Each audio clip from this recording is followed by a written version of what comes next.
Hujambo popote pale ulipo, natumai buheri wa afya.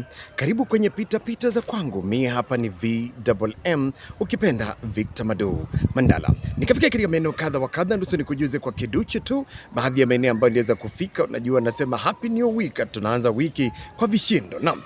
Weekend hii Jumapili hii basi ikafika katika maeneo kadha wa kadha, na eneo ambalo nilianzia ilikuwa ni katika eneo la Mwembe kule Kisii. Watu wa Mwembe kule Kisii mpo?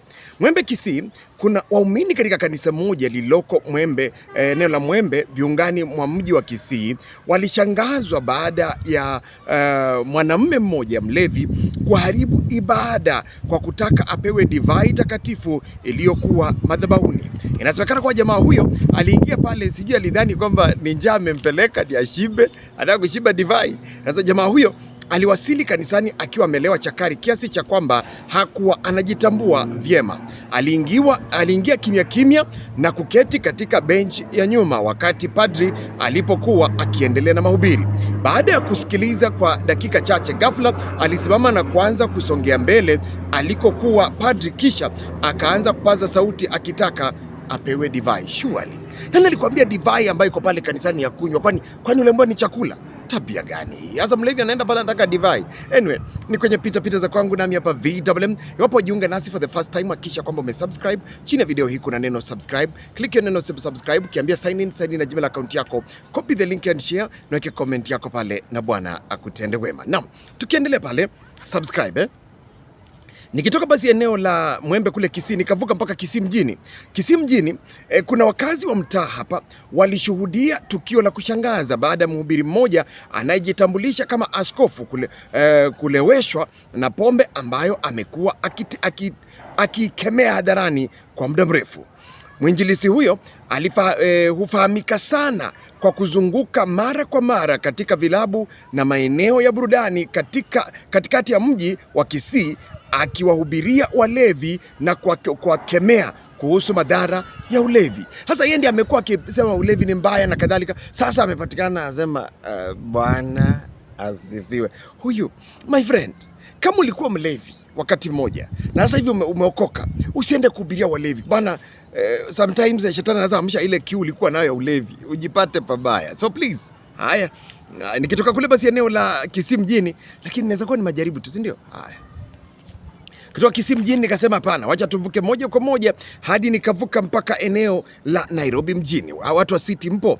Nairobi mjini kuna jambo moja liweza kutokea hapa Nairobi mjini, ambapo kuna kipusa mmoja, uhusiano wa demu moja na kalameni moja uliingia doa mwanadada huyo alipokataa kufua nguo za jamaa huyo, na inasemekana demu huyo alimtembelea mpenzi wake, lakini wakatofautiana jamaa alipomtaka kufua nguo zake. Wawili hao walishiriki chakula cha mchana bila bugdha hadi pale jamaa alipompatia demu huyo kazi ya kufua nguo. Akamwambia, wewe hujanioa, unataka nikufulie nguo? Nafikiria, unaonaje? Udemu alifanya poa ama? Mtu hamjaoana lakini ndio yeye anakupatia nguo zako mfulie. What did you do? Is it okay kufulia mtu ambaye hamjaoana nguo? Hivyo ndio basi siku iliharibika. Weekend ilikuwa fupi. Naam, kitafakari juu haya basi nikasema acha nivuke mpaka kule wapi? Embu mjini. Embu mjini kuna muumini mmoja wa kanisa moja kutoka hapa aliapa kutohudhuria kanisa akidai pasta huwa anampigia kelele akikosa kuhudhuria ibada Jumapili. Duru zinasema kuwa mchungaji huyo amekuwa na mazoea ya kugombeza waumini bila sababu. Huwa anasema kwamba mimi nikikosa tu kanisa siku moja ananigombanisha ni kama nimefanya dhambi kubwa. Lakini nawe mbona huwa unakosa kwenda kanisani? Anyway, lakini pasta huyo mtu alikuja kwa hiari huku muita, sasa mbona mgombanisha? Unaweza mshauri, lakini hapana. Anyway, nikimalizia basi nimalizia eneo la Pwani Mombasa, Jomvu kule Mombasa, ambapo kuna demu mmoja aacha mume, ambapo polo mmoja alipiga kelele alipoangushiwa mangumi na mkewe na kwa kuota akimsengenya akiwa na kimada wake. Inasemekana mkewe alikuwa akimshuku kwa muda mrefu kuwa na uhusiano wa siri, lakini hakuwa ana ushahidi. Usiku huo Polo alisikika usingizini akimtaja mwanamke aitwaye Riziki kana kwamba wanazungumza. Baada ya kumvumilia kwa muda, mkewe alimvurumishia makonde na mateke. Kelele za jamaa ziliwaamsha mpaka majirani kabla ya mzee wa nyumba 10 kuingilia na kuwatuliza wanandoa hao. Yani unafika mahali nakwambia za 40 za mwizi ni 40. Sasa huyu alikuwa anafika mahali ana mpango, mama anashuku. Unajua mama ako na ile sixth sense anashuku, lakini anasema sina proof. So siku moja tu jamaa kimemramba, amelala alafu akaanza kuota riziki. Unajua mke wangu anakuwa mjinga sana, mke yana hivi na sasa unamsengenya mke wako kwa ndoto, unamsengenya na riziki yako hapo na kwa kitanda.